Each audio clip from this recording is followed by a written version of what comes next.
Ok, então bem-vindos ao Conversa Club. Hoje vamos falar sobre vogais. We're going to talk about vowel sounds today. Os sons das vogais, consoante as várias posições, the various positionings of the letter, as posições da letra, e também a acentuação, and also the accentuation, the accent marks that you may see on letters and what they do to them. So we're going to start off with the letter A com a letra A, tá bom? Então, com a letra A é talvez a letra com mais mudanças. It's the letter that has, I think, the most changes throughout its placement, accentuation, so forth and so on. So we're going to have unstressed sounds, stressed sounds, and it's just a sound that can be completely different from one position to the next. And we'll start off again with our open stressed A.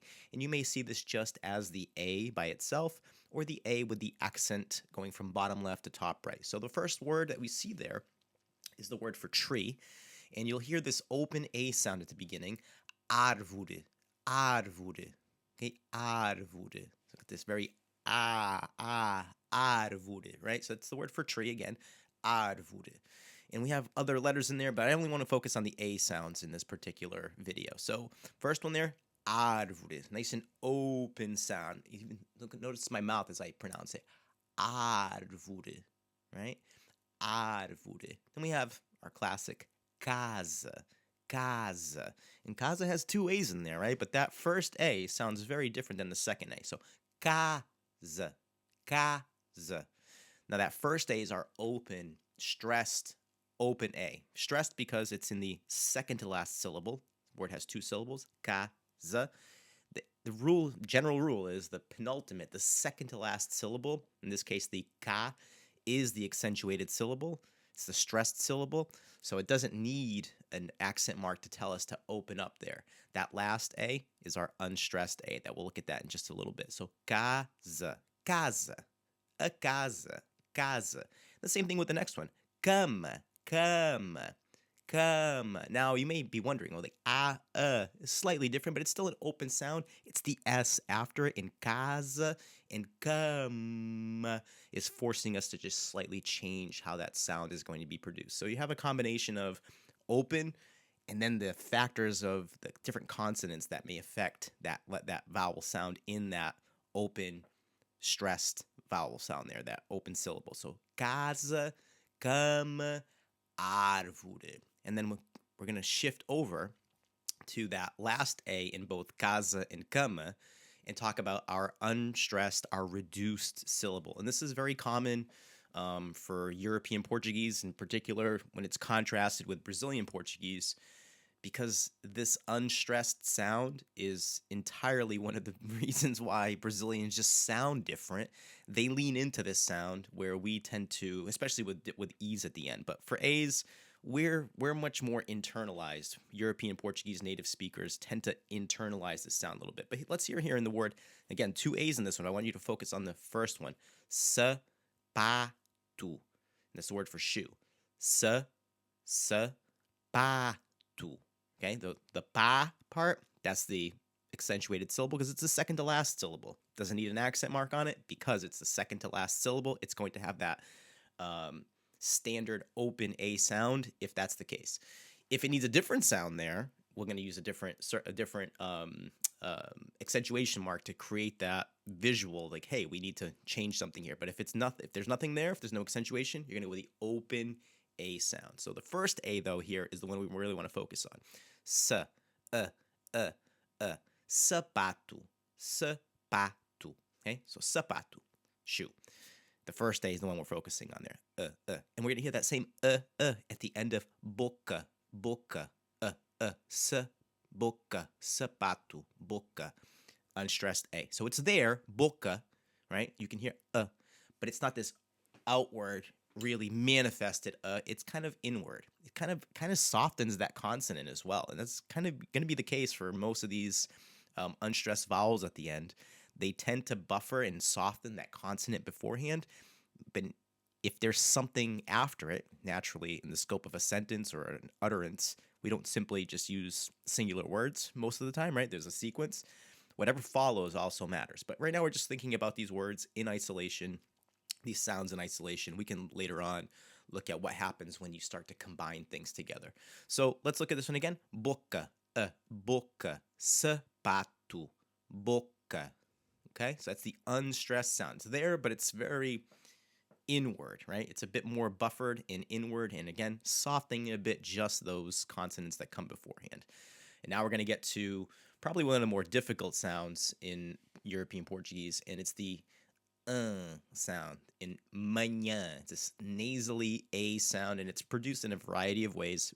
If there's no nasal reinforcers like M's or N's, you're going to see it with this tilde over it, and it creates this manhã, manhã. So the word for morning, manhã, manhã, manhã, You should feel like a little bit of vibration back here, the back of your throat. Manhã, Now let's hear it in the word campo, campo, campo. Word for like the field, campo. O campo. So AMs, definitely going to do that. And the same thing with ANs. Canto, the corner. Canto, canto, campo, canto. So if you put your fingers here, you should feel the vibration here.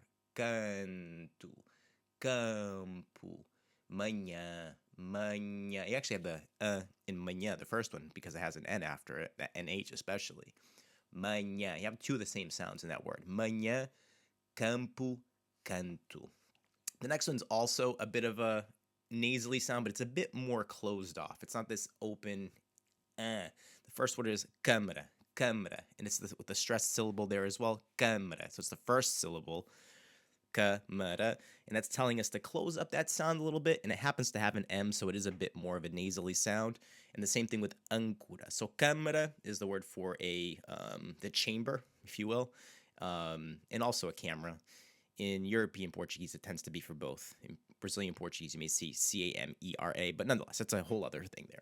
So âncora is an anchor. Âncora, âncora, câmara. So these, again, happen to have N's and M's after them, and a lot of them do, I will admit. A lot of these words that have this A with the circumflex in that positioning tend to have M's and N's related to them, so they are a bit more nasally than you would anticipate at first glance. So one more time. Câmara, âncora. Okay, and then we have our very unique, it's the only expression you're going to see with this accent on it, and it's largely going to be the contraction of and either the singular or and uj. So that's the preposition with the article, or uj the article, the definite article, the. So this is going to create the expression that we use a lot for telling time, at, or telling at what time something happens, scheduling. So às 2 horas, and you can hear there again, it's an open sound, às 2 horas. This one's largely going to mean at, and whether you see it the singular form up here in the grave preposition, or às in às 2 horas, at 2 o'clock. So that's an important one. You see that, you're going to have this open às sound there, okay?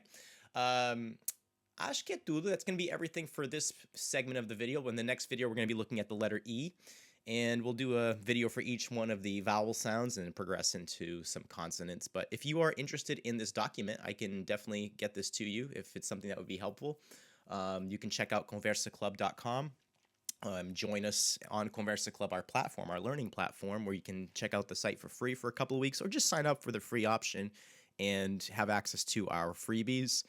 And, if it's something that you're interested in, if you're looking for a place to communicate with other learners, if you'd like to look into one-to-one classes with me, whether you're taking CEPL examination or just simply looking to learn the language at your own pace, we can definitely set up some sort of program for you, depending on your availability and how much time you want to put in for it. But let me know. Check out Conversa Club and sign up. You can always try out the paid version and opt out after 2 weeks if it doesn't work for you. But I assure you, you'll find value there, and you'll find lots of good stuff and other people that are looking to progress with their Portuguese. Então, até a próxima e bem-vindos. Até já.